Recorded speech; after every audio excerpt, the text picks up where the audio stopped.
At the Coastal Conservation League, we have just begun an inventory of what's going on with local food and farms. So we were going out and interviewing farmers, and our list was being driven by farmers markets.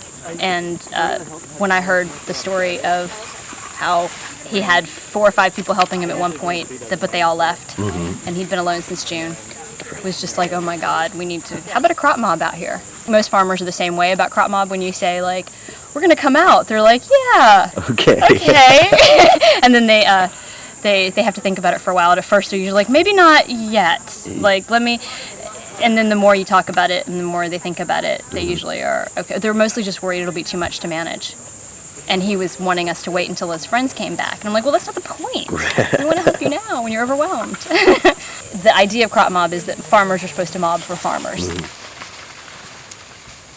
I've always been sort of passionate about growing, and I always kept a garden growing up. It's been something I've always been really interested in and passionate about. So the opportunity came around that I could just start a farm here, and I just seized it. What's within the fence now, we hope in a year, we're planning to extend the fence in that direction. And there's a road down there where we're going to go to, and we'll have to cut some of these pine trees back. But eventually we plan to do 2 acres and potentially 3 or 4.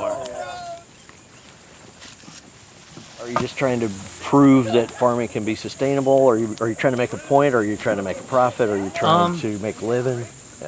A little bit of everything. I'm trying to pursue my passion, and the only way I can do that is to also make a living doing it. Right. So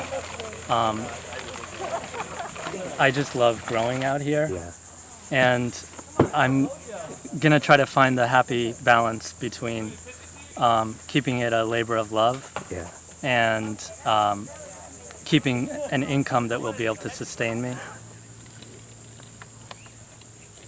There's no way to know how great it is until you come.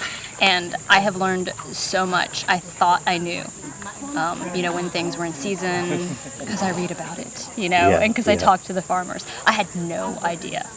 And I think that getting people out on the farm just really transforms how people comprehend the food, how it grows, when it grows, how hard it is to grow. What it gets subject to in terms of the bugs and pests and creatures,